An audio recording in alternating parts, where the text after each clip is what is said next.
영어에는 우리가 잘 모르는 극존칭이 있습니다. 단순히 단어 앞에 더를 붙이면 최고라는 뜻이 됩니다. 몇 가지 예를 들면 더 샷은 마이클 조던의 NBA 파이널에서 버저비터를 이야기하고 있고요. 더 킹은 팝의 제왕 마이클 잭슨을 말하고 있습니다. 가끔 누군가를 띄워줄 때 You're the man 이라고 이야기하기도 합니다. 그렇다면 역사상 가장 위대한 전투, 더 배틀은 무엇이었을까요? 바로 오늘 이야기할 칸나 전투입니다. 이 전투는 로마를 거의 멸망으로 몰아넣을 뻔했고요. 너무나 훌륭했던 전략 때문에 2000년이 훨씬 지난 지금까지도 전 세계 육군 사관학교에서 가르치고 있는 전투입니다. 저는 한 10년 전에 로마인 이야기 2권 한니발 편에서 칸나의 전투에 대해서 읽었을 때 정말 소름이 돋았을 정도로 깊은 감명을 받았었던 기억을 갖고 있습니다. 그래서 오늘 그 감동을 여러분과 나누고 싶은 마음에 이 비디오를 제작하게 되었습니다. 칸나 전투를 가볍게 다루고 있는 비디오는 몇 개 존재하고 있지만 그런 비디오들로는 칸나 전투의 위대함을 이해하는 데는 한계를 갖고 있습니다. 그렇기 때문에 저는 이 전투와 관련된 가능한 모든 디테일을 다루면서 이야기를 해보도록 하겠습니다. 하지만 먼저 한니발을 모르는 분들을 위해서 그 당시 정세와 한니발에 대한 이야기부터 하도록 하겠습니다. 카르타고의 한니발이 태어났던 기원전 247년, 카르타고는 로마와 1차 포이니 전쟁을 한창 치르고 있었습니다. 그 시대 지중해 최고의 강자로 떠오른 카르타고와 로마는 시칠리 섬을 두고 대립하게 되었고요. 결국 20년간 지속된 전쟁으로 이어지게 되었고 양측에서 총 100만 명 이상의 군대가 투입되었다고 합니다. 이후에 유럽에서 100만 명 이상이 투입된 전쟁은 16세기가 되어서였습니다. 이 고대 세계 전쟁을 제1차 포이니 전쟁이라고 부르고 있습니다. 이 전쟁에서 로마와 카르타고는 일진일퇴를 거듭하게 되었고요. 로마는 남자 인구 5분의 1이 전쟁에서 죽는 희생을 치르고 난 후에 결국 전쟁에서 승리하게 됩니다.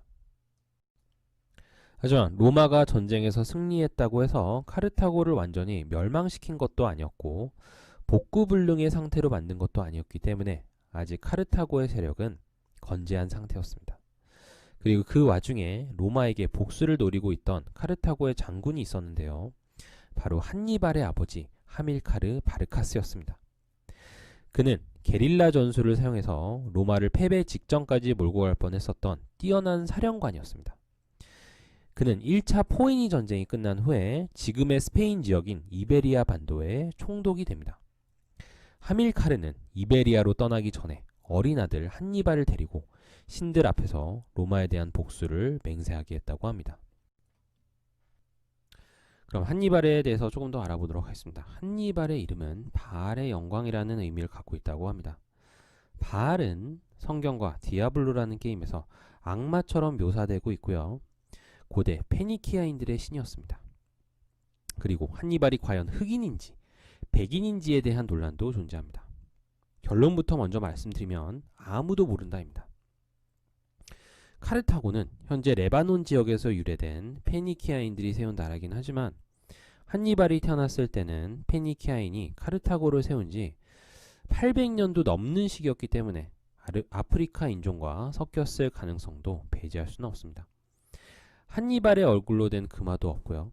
DNA를 얻을 수도 없는 데다가 많은 학자들이 참고하는 로마의 기록도 한니발이 어떤 인종인지에 대해서 구체적인 설명이 없습니다. 하지만 개인적으로는 서양 세계 대부분의 영웅들이 백인이기 때문에 한니발 한 명만은 흑인이었으면 하는 바람이 있습니다.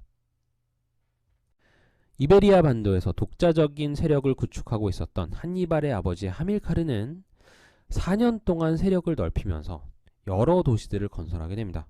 그리고 그 중 하나는 하밀카르 바르카의 이름을 따서 우리가 잘 알고 있는 바르셀로나가 됩니다. 그러다가 하밀카르가 죽게 되는데요. 어떻게 죽었는지에 대해서는 명확한 기록이 없습니다. 하밀카르가 죽고 얼마 후에 그의 아들 한니발이 아버지의 세력을 물려받게 됩니다. 그리고 기원전 219년 26살이 된 한니발이 당시 로마와 동맹을 맺고 있었던 도시인 사군툼을 공격하면서 로마와의 전쟁을 시작합니다. 그리고 나폴레옹이 알프스를 넘기 2000년 전에 한니발이 대략 98,000명의 군대와 코끼리 부대를 데리고 알프스를 넘어 로마 본토를 공격하게 됩니다. 하지만 한니발도 알프스를 넘으면서 엄청난 손실을 겪었습니다. 98,000명이던 군대는 26,000명으로 줄어 있었고요. 코끼리 부대도 몇 마리 남고 모두 죽고 맙니다. 그렇기 때문에 로마의 적대적이었던 갈리아족의 군사들을 자기 편으로 끌어들입니다. 자, 본토를 위협당하고 있었던 로마는 즉각 반격을 시도합니다. 하지만 트레비아 전투와 트라시메누스 호수 전투에서 연속으로 완패하면서 국가 존폐 위기에 빠집니다. 로마는 즉시 비상사태를 선언했고요. 한니발에 맞서서 파비우스 막시무스를 독재관으로 임명합니다. 파비우스는 오랫동안 한니발과의 정면 승부를 피하면서 한니발의 자원을 천천히 고갈시키는 전략을 사용했습니다. 이 전략은 당시 로마에게는 최선의 전략이긴 했지만 힘으로 통쾌하게 한니발을 이기길 원했던 로마인들에게 있어서는 굉장히 인기가 없는 전략이기도 했습니다. 그렇기 때문에 로마는 파비우스를 사임시키고 바로와 파울루스가 공동 집정관으로 임명됩니다.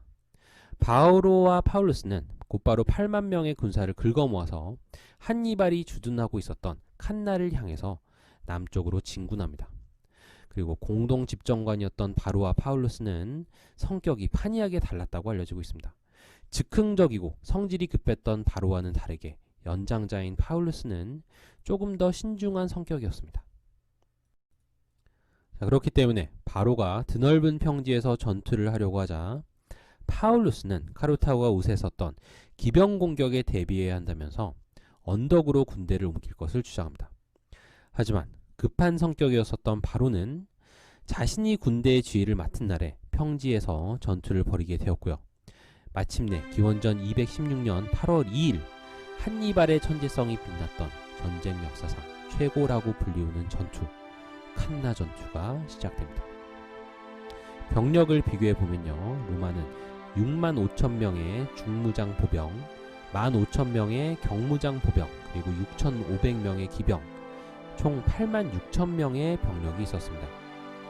자국의 병력에 자신감이 있었던 로마는 이 병력을 모두 투입하는 대신에 1만 명을 야영지에 남겨둡니다. 이 1만 명의 병력은 전투가 시작된 후에 카르타고의 야영지를 습격해서 보급품을 약탈할 계획이었던 것으로 알려지고 있습니다. 그렇다고 해도 전장에 투입된 병력은 무려 7만 5천 명이 넘었습니다. 이에 비해서 카르타고는 3만 명의 중무장 보병, 1만 명의 경무장 보병, 그리고 1만 명의 기병, 총 5만 명의 병력을 보유하고 있었습니다. 보병의 절반 이상인 16,000명이 현지 조달인 갈리아인들로 이루어져 있었고요. 1만 명의 기병 중에는 갈리아인 4,000명, 누미디아인 4,000명이 포함되어 있었습니다. 갈리아인은 켈트족이라고도 불리우는데요. 그 당시 북부 이탈리아, 프랑스, 벨기에, 스위스에 거주하고 있었던 종족이었습니다. 누미디아인은 북아프리카의 유목민족이었고요.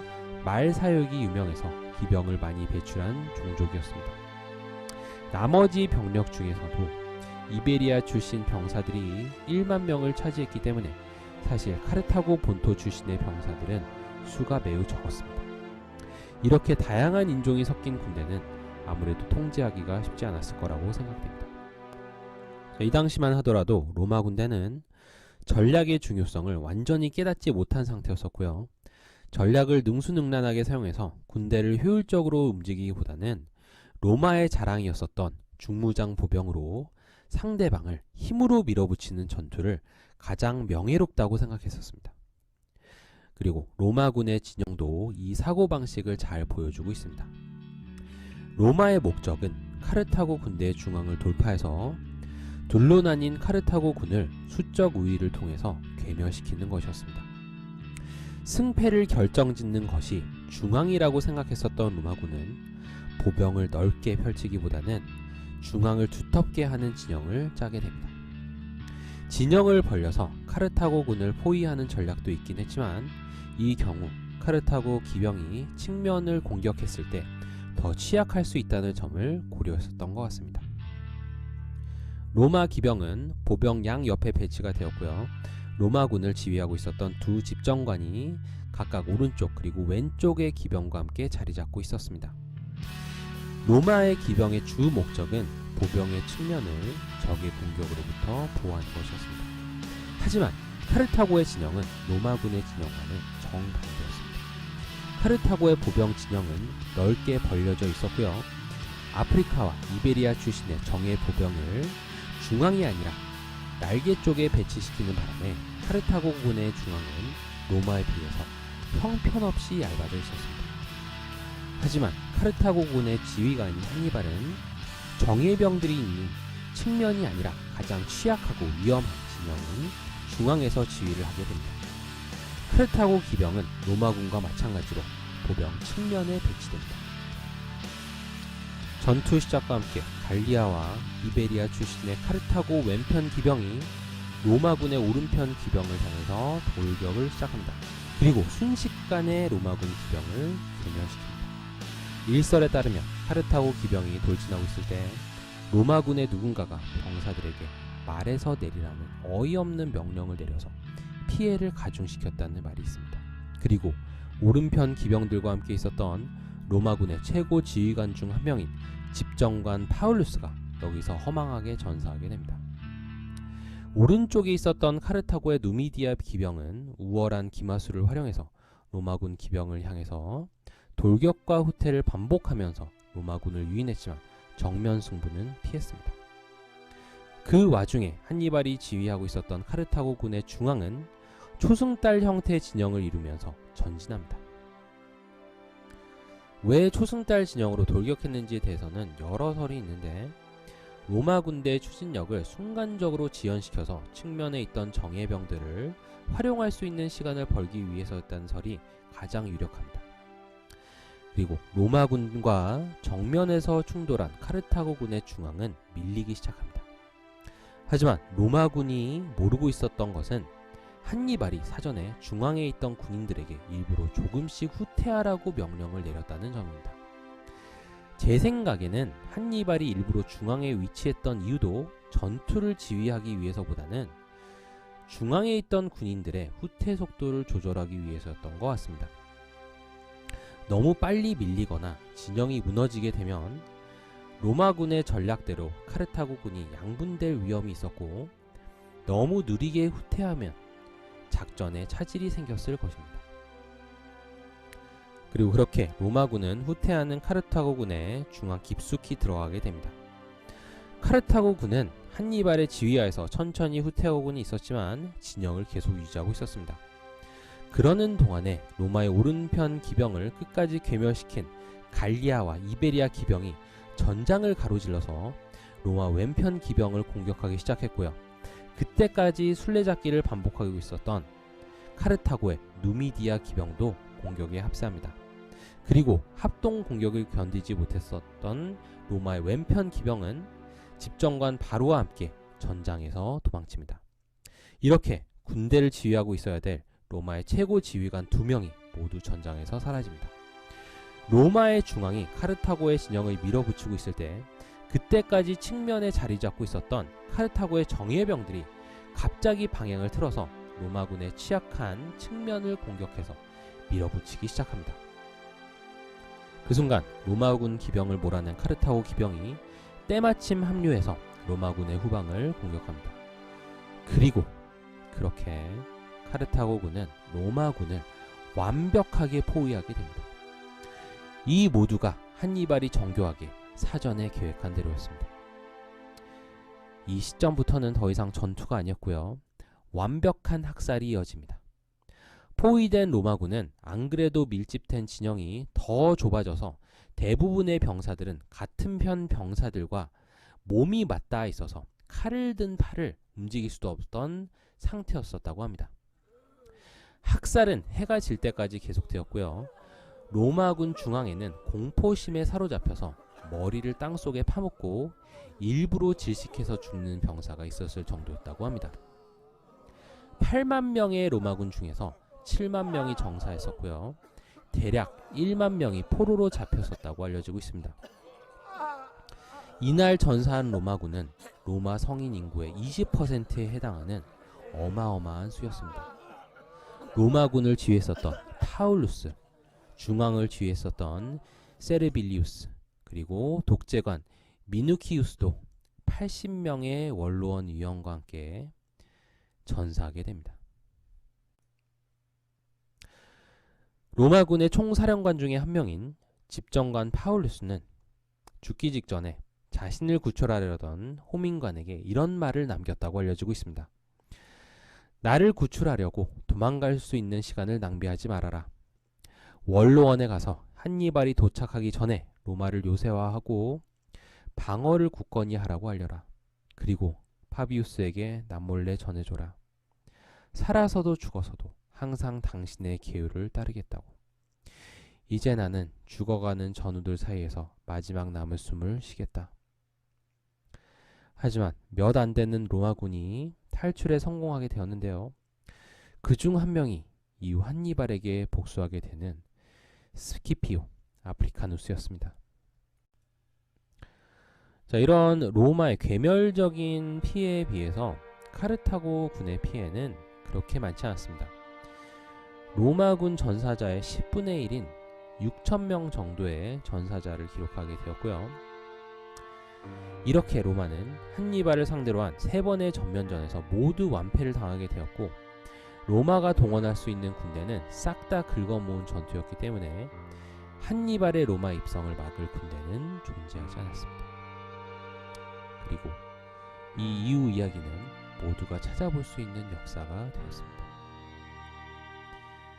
자, 여기까지가 한니발과 칸나 전투 이야기였습니다. 저는 서울스였습니다. 감사합니다.